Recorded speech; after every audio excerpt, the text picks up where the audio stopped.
오늘의 이야기. 설날 특집 세배 바닥에 머리를 조아리는 이유 500년의 비밀. 시작 전 좋아요와 구독 부탁드립니다.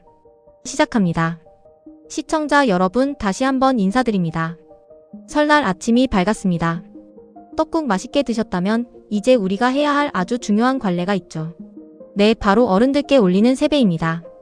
우리는 왜 새해 아침부터 방바닥에 머리를 바짝 조아리는 걸까요? 단순히 세뱃돈을 받기 위해서일까요? 아니면 그저 오래된 습관일 뿐일까요? 오늘 하루설화는 우리가 몰랐던 세배의 서늘한 기원을 파헤쳐봅니다.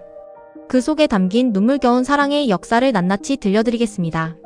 세배의 유래를 거슬러 올라가면 뜻밖에도 생존이라는 단어와 마주하게 됩니다.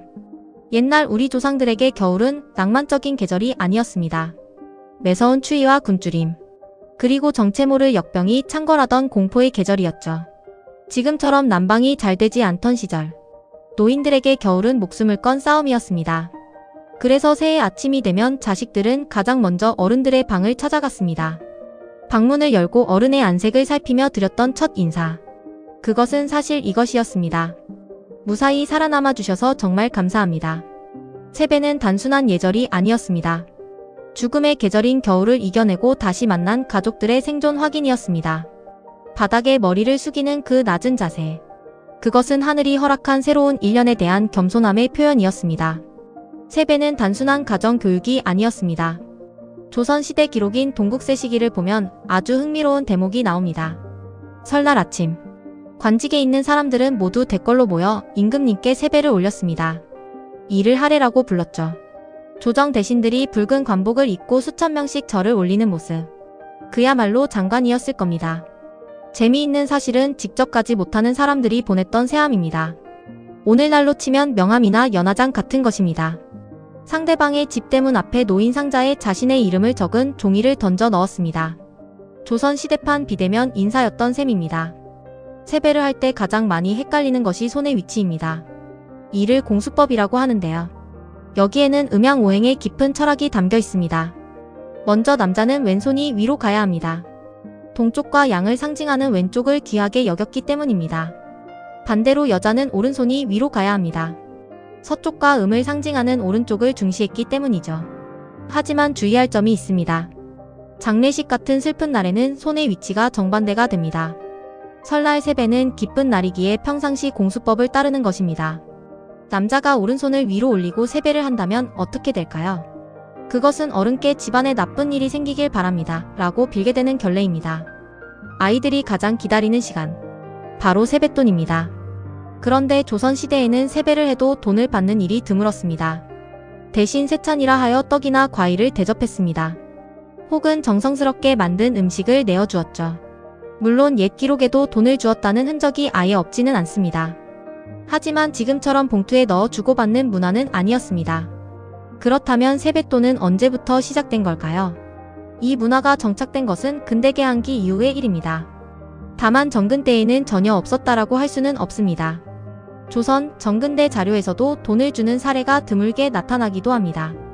가장 유력한 세뱃돈의 유래는 중국의 압세전 풍습이 전해졌다는 설이 유력합니다. 중국에서는 나쁜 귀신을 돈으로 누르라는 뜻에서 아이들에게 붉은 봉투에 돈을 담아 주었거든요. 하지만 조선의 선비들은 생각이 달랐습니다. 어찌 신성한 복을 돈 따위로 사고 팔 수 있단 말인가. 그래서 돈보다는 덕담을 훨씬 더 귀하게 여겼습니다. 진정한 선물은 주머니를 채우는 돈이 아니었습니다. 아이의 앞날을 축복하는 어른의 따뜻한 말 한마디였습니다.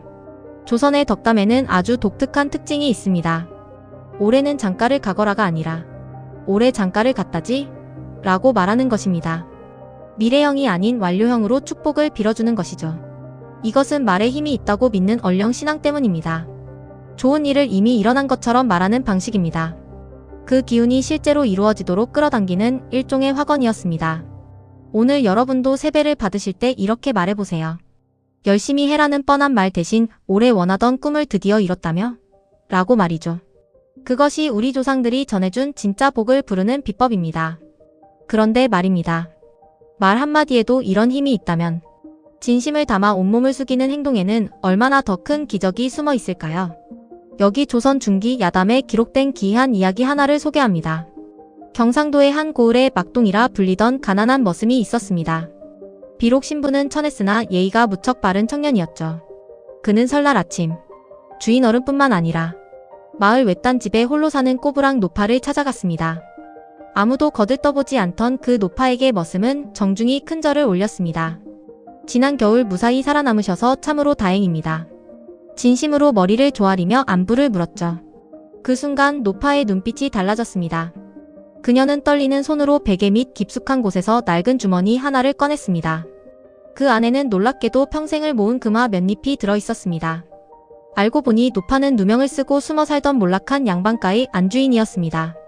자신의 생사를 진심으로 걱정해준 유일한 사람에게 마지막 남은 전 재산을 물려준 것입니다. 세배는 단순한 절이 아니었습니다. 상대방의 존재를 인정하고 존중하는 가장 고결한 행위였습니다. 이야기를 마무리하겠습니다. 우리는 오늘 세배의 깊은 역사와 철학을 살펴보았습니다. 방바닥에 닿는 차가운 그 감촉. 우리가 땅처럼 낮아질 때 비로소 하늘의 복을 담을 수 있다는 가르침입니다. 오늘 세배를 드릴 때 혹은 받으실 때 지갑 속의 돈보다 서로의 눈을 먼저 바라봐 주십시오.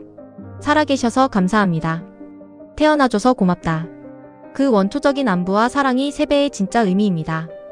여러분이 올리는 그 정중한 절 한 번이 올 한 해 여러분의 가문에 끊이지 않는 행운을 가져다 줄 것입니다. 오늘도 하루설화와 함께 해주셔서 감사합니다. 재미있으셨다면 좋아요와 구독 부탁드립니다. 듣고 싶은 이야기를 댓글로 달아주세요. 새해 복 많이 받으세요. 감사합니다.